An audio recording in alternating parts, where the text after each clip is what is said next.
സുഹൃത്തുക്കളെ, ഇന്ന് നമ്മൾ ഈ വീഡിയോയിൽ കാണാൻ പോകുന്ന കഥ വളരെ നല്ലതും രസകരവുമാണ്. പ്രധാനമായും ഈ കഥ ഒരു തവണ കേട്ടാൽ വളരെ പ്രചോദനം നൽകുന്നതും ഉത്തേജനം നൽകുന്നതുമായി തോന്നും.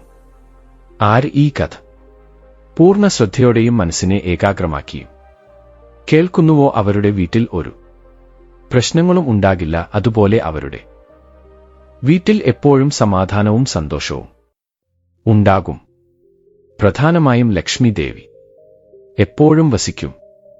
കാരണം സുഹൃത്തുക്കളെ, നിങ്ങൾക്ക് അറിയാമായിരിക്കും, ഏത് വീട്ടിലാണോ ദിവസവും വഴക്കുകൾ നടക്കുന്നത്, ആ വീട്ടിൽ എപ്പോഴും അശാന്തി താണ്ഡവമാടും. അതിനാൽ ഇന്ന് നിങ്ങൾ അറിയാൻ പോകുന്ന ഈ കഥ ഒരു തവണ കേട്ടാൽ വീട്ടിൽ എന്തിനു വഴക്കിടരുത് എന്ന് നിങ്ങൾക്ക് വിശദമായി മനസ്സിലാകും. ഒരുപക്ഷേ നിങ്ങളുടെ വീട്ടിൽ എപ്പോഴെങ്കിലും വഴക്കുകൾ ഉണ്ടായാൽ ആ വഴക്കുകൾ എങ്ങനെ ശാന്തമാക്കി നിർത്തണം എന്ന പ്രചോദനം ഈ കഥയിലൂടെ നിങ്ങൾക്ക് മനസ്സിലാകും. കാരണം സുഹൃത്തുക്കളെ, നമ്മുടെ പുരാണങ്ങൾ അനുസരിച്ച് എവിടെ വഴക്കുകളും നടക്കുന്നുവോ അവിടെ മൂദേവി കുടി കൊള്ളുമെന്നും ദാരിദ്ര്യവും ദുഃഖവും ദാരിദ്ര്യവും താണ്ഡവമാടുമെന്നും പറയപ്പെടുന്നു. ഇനി ഏത് വീട്ടിൽ കുടുംബ അംഗങ്ങൾ എല്ലാവരും സന്തോഷത്തോടെയും സമാധാനത്തോടെയും ജീവിക്കുന്നുവോ അത്തരം സ്ഥലത്ത് ലക്ഷ്മി ദേവി സ്ഥിരമായി വസിക്കും. അതുപോലെ ആ കുടുംബത്തിലെ അംഗങ്ങളും സന്തോഷത്തോടെയും സമ്പൽ സമൃദ്ധിയോടെയും ജീവിക്കും.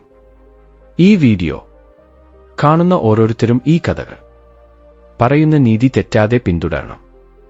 ആ നീതി എന്താണെന്ന് അറിയാൻ ഈ കഥ ഒഴിവാക്കാതെ മുഴുവനായി കാണുക.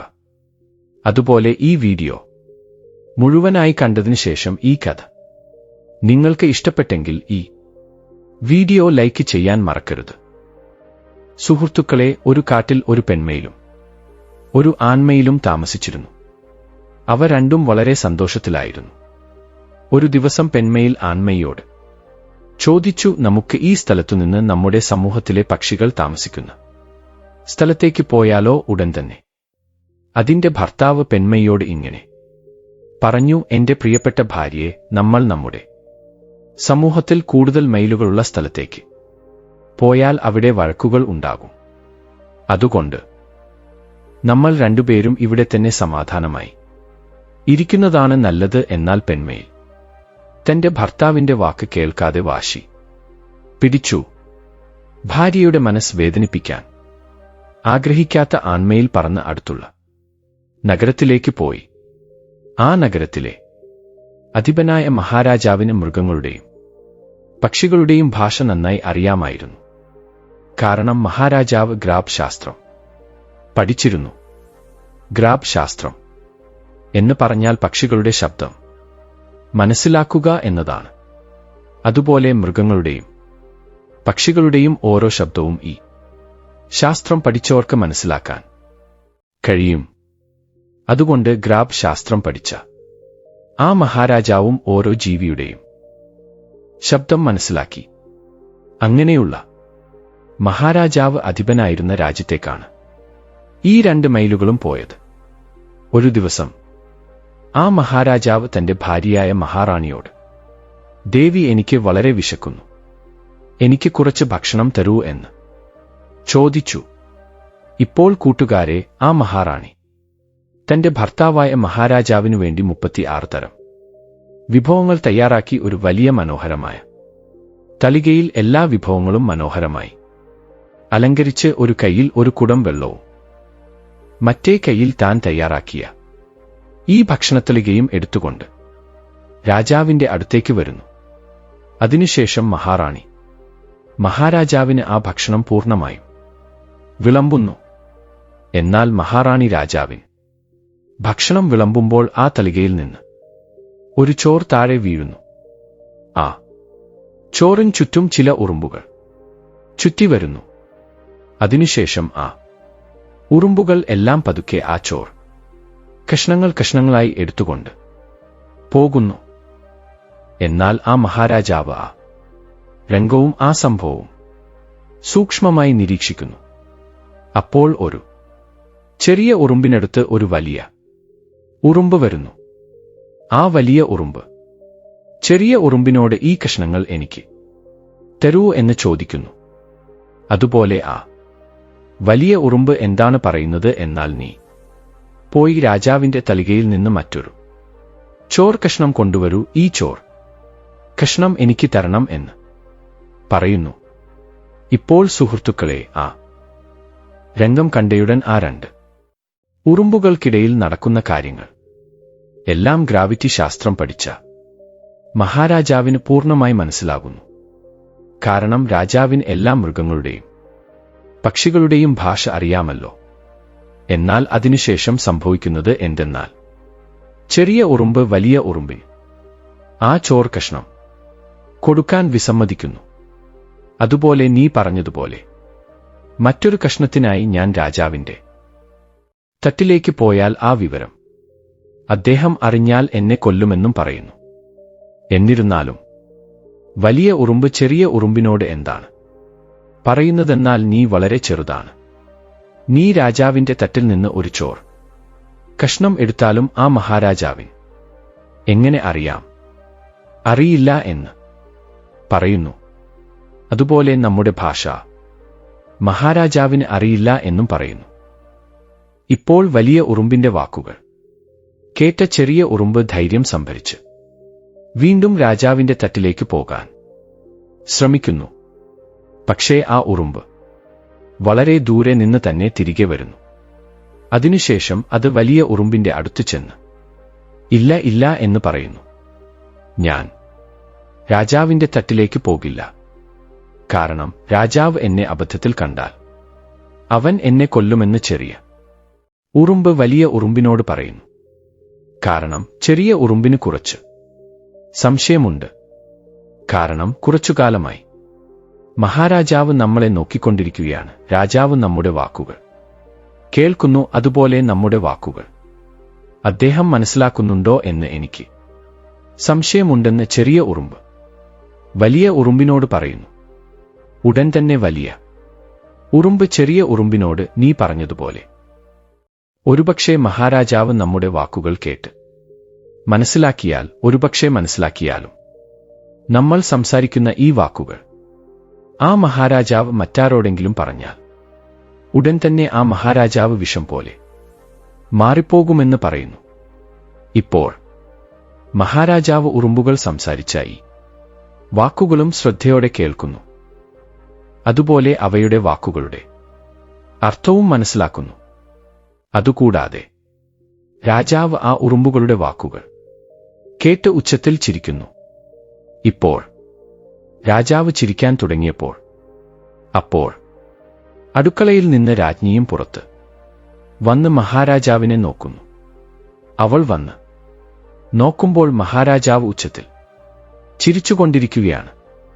എന്നാൽ രാജാവ് ചിരിക്കുന്നത് കണ്ട രാജ്ഞി ഒരുപക്ഷേ ഞാൻ പാചകം ചെയ്ത ഭക്ഷണങ്ങളിൽ എന്തെങ്കിലും കുറവുണ്ടോ, അതുകൊണ്ടായിരിക്കാം മഹാരാജാവ് ആ വാക്ക് പറയാൻ കഴിയാതെ ചിരിക്കുന്നതെന്ന് കരുതുന്നു. ഉടൻ രാജ്ഞി രാജാവിന്റെ അടുത്തേക്ക് വരുന്നു. അതുപോലെ രാജാവിനോട് ഇങ്ങനെ പറയുന്നു, മഹാരാജാവേ, ഞാൻ എന്തെങ്കിലും തെറ്റ് ചെയ്തോ? കാരണം നിങ്ങൾ ഇത്രയും ഉച്ചത്തിൽ ചിരിക്കുന്നു എന്ന് പറയുന്നു. ഇപ്പോൾ രാജ്ഞിയുടെ വാക്കുകൾ കേട്ട രാജാവ് ഉടൻ സ്വയം നിയന്ത്രിച്ച് ഇല്ല ദേവി, അങ്ങനെ ഒന്നുമില്ല എന്ന് പറയുന്നു. ഉടൻ രാജ്ഞി മറ്റെന്തിനാണ് ചിരിക്കുന്നത് സ്വാമി എന്ന് ചോദിക്കുന്നു. ഉടൻ രാജാവ് ഞാൻ വെറുതെ ചിരിക്കുന്നു എന്ന് പറയുന്നു. എന്നാൽ രാജാവിന്റെ വാക്കുകൾ രാജ്ഞി വിശ്വസിച്ചില്ല. നിങ്ങൾ എന്തിനാണ് ചിരിക്കുന്നതെന്ന് എന്നോട് പറയണം എന്ന് ആ ഭാഗം നിർബന്ധിക്കുന്നു. എന്നാൽ രാജാവ് രാജ്ഞിയോട് എന്തു സംഭവിച്ചുവെന്ന് പറയാതെ ഒന്നുമില്ല എന്ന് അവളുടെ വാക്കുകൾ പതിയെ നിഷേധിച്ചുകൊണ്ടേയിരിക്കും. കാരണം രാജാവ് ഇതിനകം ഉറുമ്പുകൾ സംസാരിക്കുന്നത് കേട്ടിട്ടുണ്ടല്ലോ. ഉറുമ്പുകൾ എന്തു സംസാരിക്കുന്നുവെന്ന് രാജ്ഞിയോട് പറഞ്ഞാൽ അവൾ ഒരു ശിലയായി മാറും. അതുകൊണ്ടാണ് അദ്ദേഹം ഈ വിഷയം രാജ്ഞിയോട് പറയാൻ ആഗ്രഹിക്കാത്തത്. എന്നാൽ രാജ്ഞി വീണ്ടും വീണ്ടും നിർബന്ധിച്ച് എന്നോട് പറയണം എന്ന് ചോദിക്കുന്നു. നിങ്ങൾ എന്തിനാണ് ചിരിക്കുന്നതെന്ന് ചോദിക്കുന്നു. അപ്പോഴും രാജാവ് വായ തുറക്കാത്തതുകൊണ്ട് കോപിച്ച രാജ്ഞി, നിങ്ങൾ യഥാർത്ഥത്തിൽ എന്നെ സ്നേഹിക്കുന്നുവെങ്കിൽ നിങ്ങൾ എന്നെ നിങ്ങളുടെ രാജ്ഞിയായി കരുതുന്നുവെങ്കിൽ നിങ്ങൾ എന്തിനാണ് ചിരിച്ചത്, സത്യം പറയൂ എന്ന് ചോദിക്കുന്നു. രാജ്ഞിയുടെ വാക്കുകൾ കേട്ടയുടൻ രാജാവ് വളരെ കുഴപ്പത്തിലായി. കാരണം രാജാവ് അബദ്ധത്തിൽ ഉറുമ്പുകളുടെ കാര്യം രാജ്ഞിയോട് പറഞ്ഞാൽ അവൾ ഉടൻ ഒരു ശിലയായി മാറാൻ സാധ്യതയുണ്ട്. അദ്ദേഹം രാജ്ഞിയോട് ഉറുമ്പുകളുടെ വാക്കുകൾ പറഞ്ഞില്ലെങ്കിൽ പോലും മഹാറാണിക്ക് ദേഷ്യം വരും. ഇത് മഹാറാണിക്ക് മഹാരാജാവിനോടുള്ള വിശ്വാസം നഷ്ടപ്പെടുത്തും. അതിനുശേഷം മഹാറാണി കൂടുതൽ വാശിക്കാരിയാകും. മഹാറാണി ഇപ്പോഴും വാശിയോടെ ദേഷ്യത്തിൽ സംസാരിക്കും. കാരണം സുഹൃത്തുക്കളെ, നമ്മുടെ ദേഷ്യം നമ്മുടെ ശത്രുവാണെന്ന് നമ്മുടെ മുതിർന്നവരും പറയാറില്ലേ? അതുകൊണ്ടാണ് നമ്മൾ എപ്പോഴും നമ്മുടെ ദേഷ്യത്തെയും നമ്മുടെ വായിൽ നിന്ന് വരുന്ന വാക്കുകളെയും വളരെ ശ്രദ്ധയോടെ സംസാരിക്കേണ്ടത്. കാരണം നമ്മുടെ ദേഷ്യവും നമ്മുടെ വാക്കുകളും ചില സമയങ്ങളിൽ ത്രിശൂലത്തേക്കാൾ വളരെ ശക്തമാണ്. അതുകൊണ്ടാണ് നമ്മൾ എപ്പോഴും നമ്മുടെ ദേഷ്യത്തെ നിയന്ത്രണത്തിൽ നിർത്തേണ്ടത്. എന്തുകൊണ്ടെന്നാൽ എത്ര സമയമെടുത്താലും മഹാറാണി വാശി പിടിച്ച് പെരുമാറിയതുകൊണ്ട് മഹാറാണിയുടെ മുന്നിൽ മഹാരാജാവിന് തലകുനിക്കേണ്ടി വരും.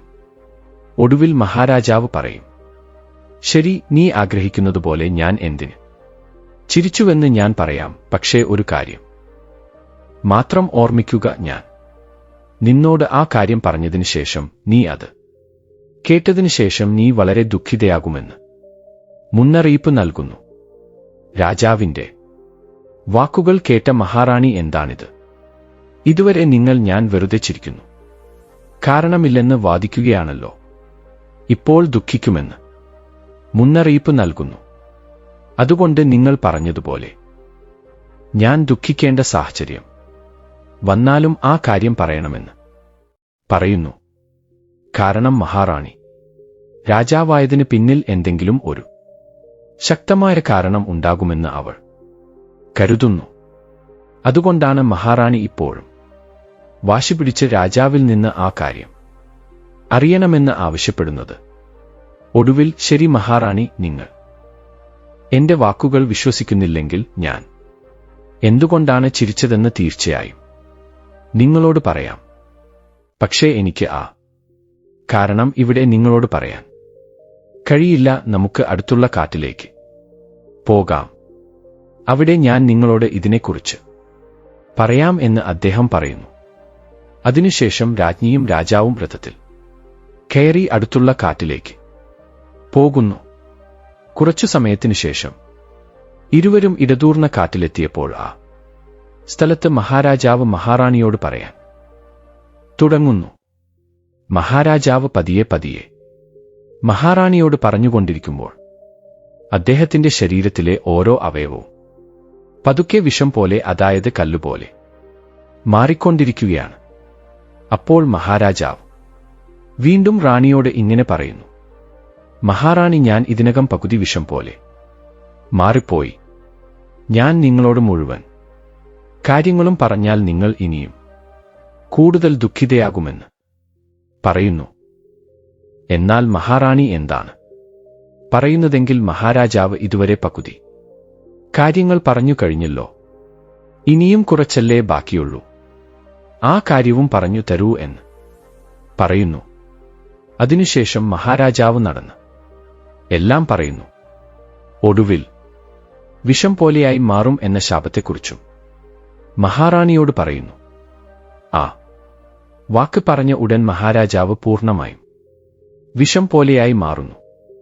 മഹാരാജാവ് യഥാർത്ഥത്തിൽ വിഷം പോലെയായി മാറുന്നത് കണ്ട മഹാറാണി താളം പിടിച്ച് കരയാൻ തുടങ്ങുന്നു. ആരെങ്കിലും സഹായിക്കുമോ എന്ന് അവൾ ഉച്ചത്തിൽ സഹായത്തിനായി പ്രാർത്ഥിക്കുന്നു. ദയവായി ഞങ്ങളെ ആരെങ്കിലും സഹായിക്കൂ എന്ന് ചോദിക്കുന്നു. അപ്പോഴാണ് ആ നഗരത്തിലേക്ക് പ്രവേശിച്ച പെൺമയിലും ആൺമയിലും മഹാരാജാവിനെയും മഹാറാണിയെയും നേരത്തെ കണ്ടുകൊണ്ടിരിക്കുന്നത്. മഹാറാണിയുടെ അവസ്ഥ കണ്ട പെൺമയിലും ആൺമയിലും അവളോട് ദയ തോന്നുന്നു. എന്നാൽ പെൺമയിൽ ഒരു തവണ ആ മഹാറാണിയെ നോക്കൂ.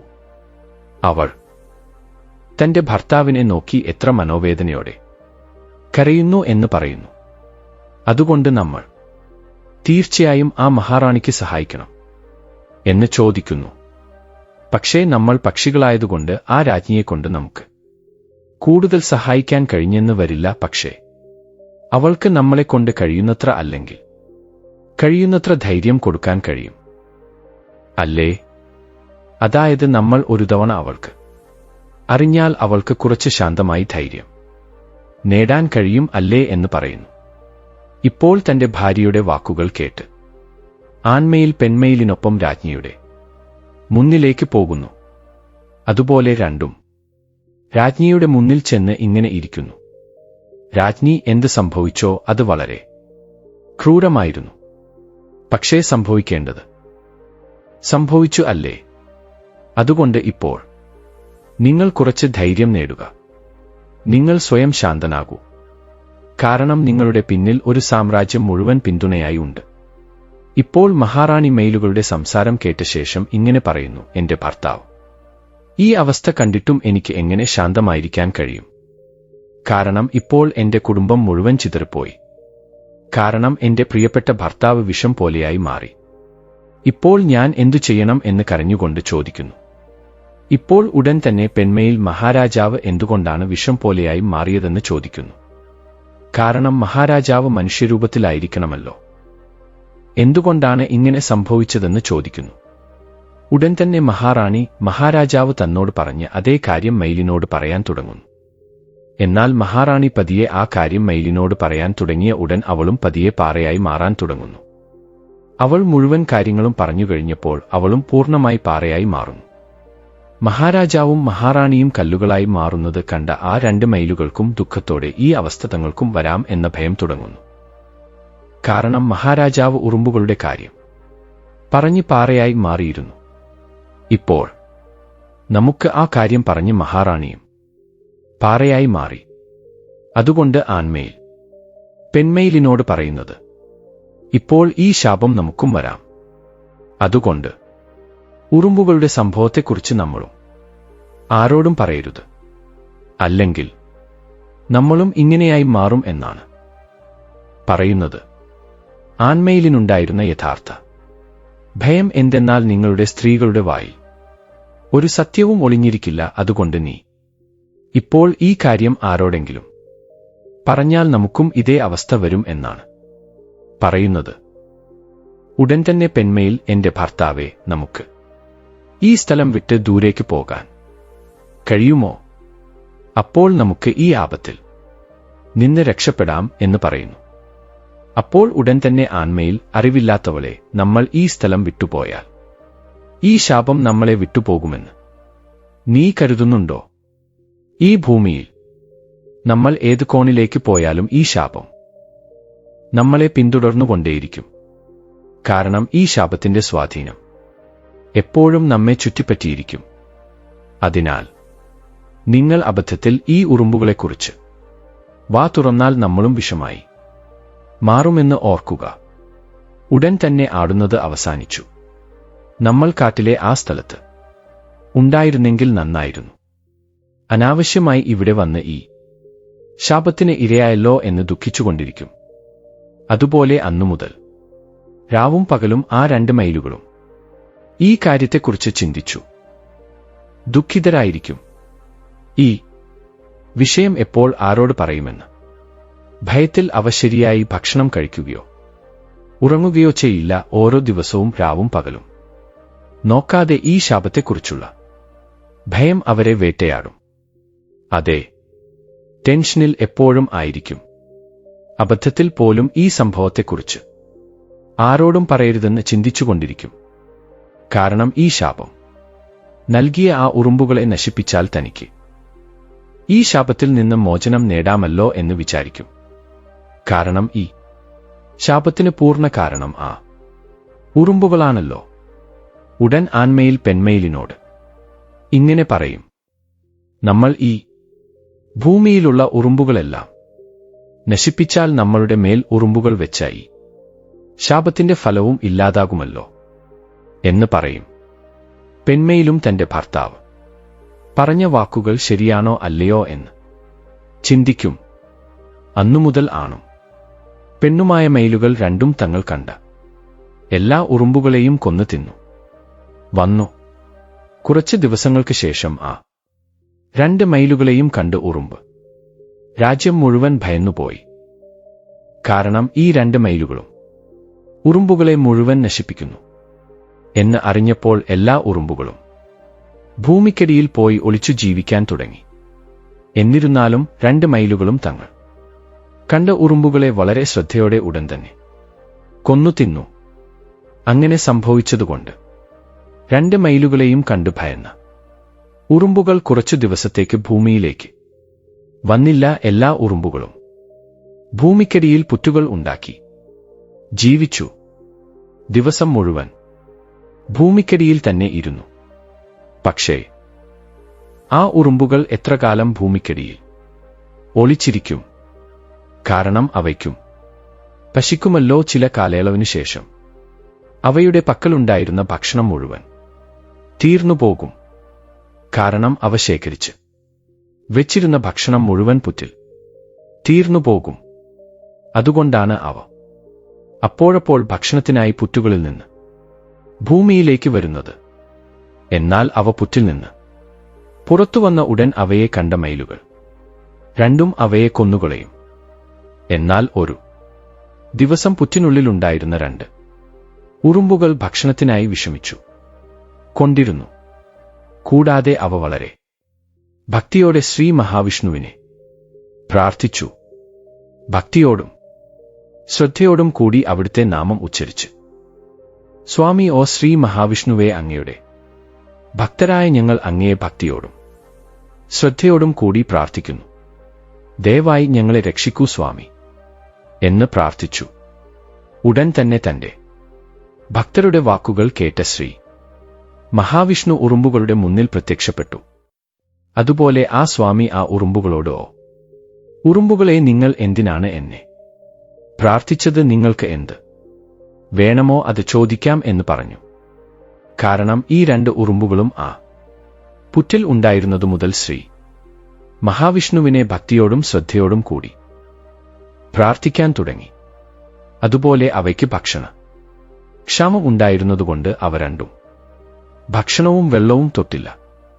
അതുകൊണ്ടാണ് ശ്രീ മഹാവിഷ്ണുവും ചെറിയ ജീവികളാണെങ്കിലും ആ ഉറുമ്പുകളുടെ ഭക്തിയിൽ സന്തുഷ്ടനായി അവയുടെ മുന്നിൽ പ്രത്യക്ഷപ്പെട്ടത്. അതുപോലെ നിങ്ങൾക്ക് ഇഷ്ടപ്പെട്ട വരം ചോദിക്കാൻ അദ്ദേഹം ആവശ്യപ്പെട്ടു. എന്നാൽ ആ 2 ഉറുമ്പുകളും പല ദിവസങ്ങളായി വിശപ്പും ദാഹവുമായി ഇരുന്നു. അതുകൊണ്ടാണ് അവ ഉടൻ, ഓ സ്വാമി, നിങ്ങൾ ഞങ്ങൾക്ക് സത്യമായും വരം നൽകാൻ ആഗ്രഹിക്കുന്നുവെങ്കിൽ ഞങ്ങളുടെ വയർ ഒഴിഞ്ഞിരിക്കാൻ അനുഗ്രഹം നൽകുക. കാരണം ഞങ്ങൾക്ക് വയറില്ലെങ്കിൽ ഞങ്ങൾക്ക് വിശക്കില്ലല്ലോ. അപ്പോൾ ഞങ്ങൾക്കിവിടെ നിന്ന് പുറത്തു പോകേണ്ട ആവശ്യമില്ല. ഞങ്ങളെ ആർക്കും കൊന്നു തിന്നാൻ കഴിയില്ലെന്ന് പറഞ്ഞു. ഉടൻ ശ്രീ മഹാവിഷ്ണു അങ്ങനെയാകട്ടെ എന്ന് പറയുന്നു. അതുകൊണ്ടാണ് ഇന്നും ഉറുമ്പിന്റെ വയർ ഒഴിഞ്ഞിരിക്കുന്നത്. ഉടൻ ഉറുമ്പുകൾ, പ്രഭോ, അങ്ങയുടെ വരമനുസരിച്ച് ഞങ്ങളുടെ വയർ ഒഴിഞ്ഞു. പക്ഷേ ഇന്നും മയിലുകളിൽ നിന്ന് ഞങ്ങൾക്ക് ആപത്തുണ്ട്. കാരണം ഞങ്ങളുടെ ഉറുമ്പ് വർഗത്തെ നശിപ്പിക്കാൻ മയിലുകൾ ഇന്നും ഞങ്ങൾക്കായി കാത്തിരിക്കുന്നു. ഞങ്ങളുടെ പുറ്റിന് പുറത്ത് ഇരിക്കുന്നു. ദയവായി ഞങ്ങളെ സഹായിക്കൂ സ്വാമി എന്ന് പ്രാർത്ഥിക്കുന്നു. ഉടൻ തന്നെ ശ്രീ മഹാവിഷ്ണു മയിലുകൾക്ക് മുന്നിൽ പ്രത്യക്ഷപ്പെടുന്നു. അതുപോലെ മയിലുകളോട്, ഓ മയിലുകളെ, ഇന്നു മുതൽ നിങ്ങൾ ഉറുമ്പുകളെ കൊല്ലുന്നത് നിർത്തി കളയുക.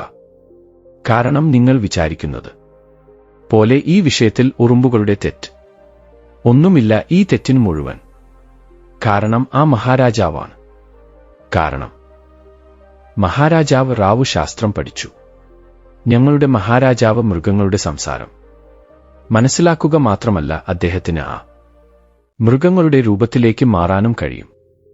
അതുപോലെ മഹാരാജാവ് ചില സമയങ്ങളിൽ അദ്ദേഹം ആഗ്രഹിക്കുന്നതുപോലെ ചില മൃഗങ്ങളുടെയും പക്ഷികളുടെയും രൂപത്തിലേക്ക് മാറി ആ മൃഗങ്ങളുമായി ലൈംഗിക ബന്ധത്തിൽ ഏർപ്പെടും. അതിനുശേഷം അദ്ദേഹം ലൈംഗിക ബന്ധത്തിൽ ഏർപ്പെട്ട ആ മൃഗങ്ങളും പക്ഷികളും ഗർഭം ധരിച്ചപ്പോൾ ആ മഹാരാജാവ് ആ പക്ഷികളെയും മൃഗങ്ങളെയും ഉപേക്ഷിച്ച് മനുഷ്യരൂപത്തിലേക്ക് മാറും. അതിനുശേഷം തന്നാൽ ഗർഭം ധരിച്ച ആ മൃഗങ്ങളെ നോക്കി ആ മഹാരാജാവ് ഉച്ചത്തിൽ ചിരിക്കും. ആ രാജാവ് ചെയ്ത ഈ പാപങ്ങൾ കൊണ്ടാണ് ഇന്ന് അദ്ദേഹം വിഷം പോലെ മാറിയത്. ഉടൻ മയിലുകൾ, പ്രഭു, നിങ്ങൾ പറഞ്ഞതുപോലെ മഹാരാജാവ് യഥാർത്ഥത്തിൽ തെറ്റ് ചെയ്ത് വിഷം പോലെ മാറിയിരിക്കുന്നു. എന്നാൽ അദ്ദേഹത്തിന്റെ ഭാര്യ മഹാറാണി എന്ത് തെറ്റാണ് ചെയ്തത്? അവൾ എന്തിനാണ് വിഷം പോലെ മാറിയതെന്ന് ശ്രീഹരിയോട് ചോദിക്കുന്നു. മഹാവിഷ്ണു എന്താണ് പറയുന്നത് എന്ന് വെച്ചാൽ ആ മഹാറാണിയും ആ മഹാരാജാവിന്റെ തെറ്റ് പങ്കിട്ടു. കാരണം രാജ്ഞിക്ക് അറിയാമായിരുന്നെങ്കിൽ അവൾ അദ്ദേഹത്തെ തടയണമായിരുന്നു. കാരണം അവൾക്ക് തന്റെ ഭർത്താവിന്റെ പാപം തടയാൻ കഴിഞ്ഞിരുന്നെങ്കിൽ അദ്ദേഹം ഇത്രയും തെറ്റുകൾ ചെയ്യില്ലായിരുന്നല്ലോ. അതുകൊണ്ടാണ് ആ രാജ്ഞിയും തന്റെ ഭർത്താവിന്റെ തെറ്റ് പങ്കിട്ടെടുത്തത്. അതുകൊണ്ടാണ് അവളും ഇന്ന് ഒരു വിഷം പോലെയായി മാറിയത്.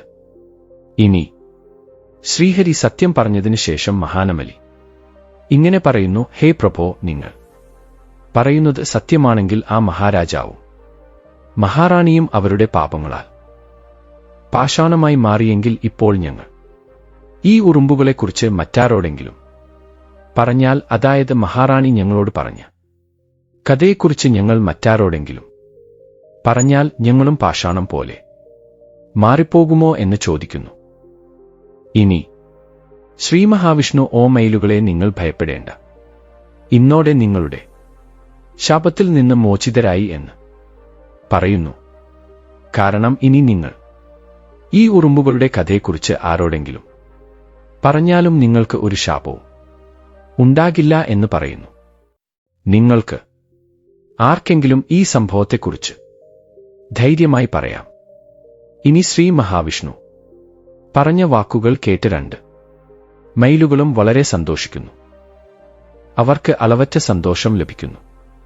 പിന്നീട് അതിനുശേഷം ശ്രീ മഹാവിഷ്ണു പുഞ്ചിരിച്ച് അവിടെ നിന്ന് അപ്രത്യക്ഷനാകുന്നു. പിന്നീട് മറുവശത്ത് ഇത്രയും നാൾ അസ്വസ്ഥരായിരുന്നു രണ്ട് മയിലുകൾക്കും വലിയ സന്തോഷം ഉണ്ടാകുന്നു. കാരണം സുഹൃത്തുക്കളെ, ഏതൊരു പക്ഷികൾക്കും അല്ലെങ്കിൽ മൃഗങ്ങൾക്കും അനുഭവിക്കാൻ കഴിയാത്ത സന്തോഷം ഉണ്ടായാൽ അവ ഉടൻ തന്നെ സന്തോഷത്തോടെ നൃത്തം ചെയ്യും. ഇത് മയിലിനും സംഭവിച്ചു. ആൺമയിലിൻ തന്റെ മേലുണ്ടായിരുന്ന ശാപം നീങ്ങി എന്ന് മനസ്സിലായപ്പോൾ അത് വലിയ സന്തോഷത്തോടെ തന്റെ ചിറകുകൾ മുഴുവൻ വിരിച്ച് സന്തോഷത്തോടെ നൃത്തം ചെയ്യുന്നു. കാരണം പല ദിവസങ്ങളായി ഉണ്ടായിരുന്ന അസ്വസ്ഥത അവസാനിച്ചു. മയിൽ സന്തോഷത്തോടെ നൃത്തം ചെയ്യുമ്പോൾ അതിന്റെ കാലുകൾ നോക്കിയാൽ ആ കാലുകൾ വളരെ വൃത്തികെട്ടതായി തോന്നും. ഉടൻ തന്നെ മയിൽ: എന്റെ ശരീരം ഇത്രയും മനോഹരമായി ഇരിക്കുകയാണല്ലോ, പക്ഷേ എന്റെ കാലുകൾ മാത്രം എന്താണ് ഇത്രയും വൃത്തികെട്ടതായിരിക്കുന്നത്? മയിലിന്റെ കാലുകൾ പിളർന്ന് വൃത്തികെട്ടതായി മാറാൻ കാരണം അവ പല ദിവസങ്ങളായി ഉറുമ്പുകളെ കൊന്ന് അതുപോലെ ഉറുമ്പുകളെയും കഴിച്ചതുകൊണ്ടാണ് അതിന്റെ കാലുകൾ വൃത്തികെട്ടതായി മാറിയത്. കാരണം ഇപ്പോഴും അബദ്ധത്തിൽ നമ്മൾ എപ്പോഴെങ്കിലും ഉറുമ്പുകളെ കഴിച്ചാൽ നമ്മുടെ ശരീരവും പോലീസ് ആയി മാറിക്കൊണ്ടിരിക്കും. ഉദാഹരണത്തിന് പാമ്പിനെ നോക്കൂ. കാരണം പാമ്പുകളും കൂടുതലായി ഉറുമ്പുകളെ കഴിക്കും. അതുകൊണ്ടാണ് അതിന്റെ ചർമ്മം പിളർന്ന് എപ്പോഴും അടർന്നു വീഴുന്നത്. അതുകൊണ്ടാണ് മയിലിന്റെ കാലുകൾ പിളർന്ന് സൗന്ദര്യമില്ലാത്തതായി മാറിയത്. ആൺമയിൽ തന്റെ സൗന്ദര്യമില്ലാത്ത കാലുകൾ നോക്കി കരഞ്ഞുകൊണ്ടിരിക്കും. ഭാര്യയായ പെൺമയിൽ: സ്വാമി കരയരുത്, സംഭവിക്കാൻ പാടില്ലാത്തതെല്ലാം സംഭവിച്ചു. ഇപ്പോൾ കരഞ്ഞാൽ എന്ത് പ്രയോജനം എന്ന് ആശ്വസിപ്പിക്കാൻ ശ്രമിക്കും. എന്നാൽ ആൺമയിൽ നൃത്തം ചെയ്തുകൊണ്ട് തന്റെ കാലുകളുടെ സ്ഥിതി നോക്കി കരഞ്ഞുകൊണ്ടിരിക്കും. അതുകൊണ്ടാണ് അത് കരയുമ്പോഴെല്ലാം അതിന്റെ കണ്ണുകളിൽ നിന്ന് കണ്ണുനീർ ഒഴുകുന്നത്. എന്നാൽ മയിലിൻ കൈകളിലല്ലോ. അതുകൊണ്ടാണ് പെൺമയിലിനും അവന്റെ കണ്ണുകളിൽ നിന്ന് കണ്ണുനീർ തുടയ്ക്കാൻ കഴിഞ്ഞില്ല. ഇതുകാരണം ആൺമയിൽ കണ്ണുനീർ ഒഴുക്കിയപ്പോൾ ആ കണ്ണുനീർ ഭൂമിയിൽ വീണുകൊണ്ടിരുന്നു. അതുകൊണ്ടാണ് തന്റെ ഭർത്താവിനെ ആശ്വസിപ്പിക്കാൻ നിലത്ത് വീണ അവന്റെ കണ്ണുനീർ തന്റെ വായിൽ എടുക്കാൻ ശ്രമിച്ചു കൊണ്ടിരുന്നത്. ആ കണ്ണുനീരെല്ലാം അതിന്റെ വായിലേക്ക് പോയിക്കൊണ്ടിരുന്നു. ഓരോ തവണയും പെൺമയിൽ തന്റെ ഭർത്താവിനെ ആശ്വസിപ്പിക്കാൻ തന്റെ ഭർത്താവിന്റെ കണ്ണുനീർ വായിൽ എടുക്കും. ആൺമയിൽ ഉച്ചത്തിൽ കരഞ്ഞ് നൃത്തം ചെയ്തുകൊണ്ടിരിക്കും. തന്റെ ഭർത്താവിനോട് പെൺമയിലിനുണ്ടായ സ്നേഹം കണ്ട ശ്രീ മഹാവിഷ്ണു വളരെ സന്തോഷം അടയും. ഉടൻ തന്നെ ആ മയിലിന്റെ മുന്നിൽ പ്രത്യക്ഷനാകും.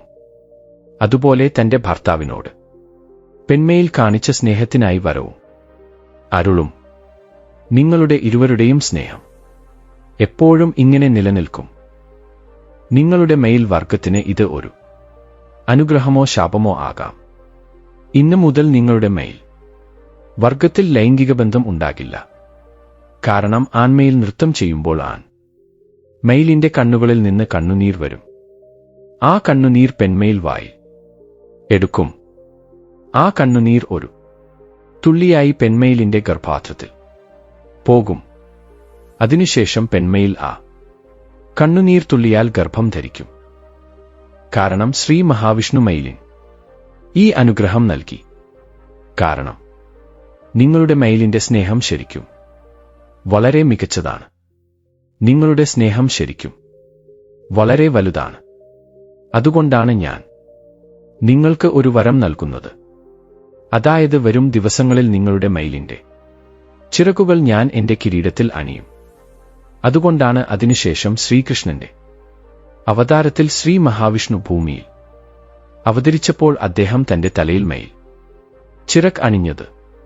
സുഹൃത്തുക്കളെ, ഈ കഥയിൽ നിന്ന് എന്ത് മനസ്സിലായി? മനുഷ്യർ കോപത്തോടെ വാശിയോടെ പെരുമാറുമ്പോൾ അവരുടെ കോപം അവർക്ക് ശത്രുവായി മാറി വീഴ്ചയ്ക്ക് കാരണമാകുന്നു. അതുകൊണ്ട് സുഹൃത്തുക്കളെ, കഥയുടെ സാരം നിങ്ങൾക്ക് ഇതിനകം മനസ്സിലായിട്ടുണ്ടാകും എന്ന് ഞാൻ കരുതുന്നു. അതുപോലെ ഈ കഥ നിങ്ങൾക്ക് ഇഷ്ടപ്പെട്ടെങ്കിൽ തീർച്ചയായും ലൈക്ക് ചെയ്യുക.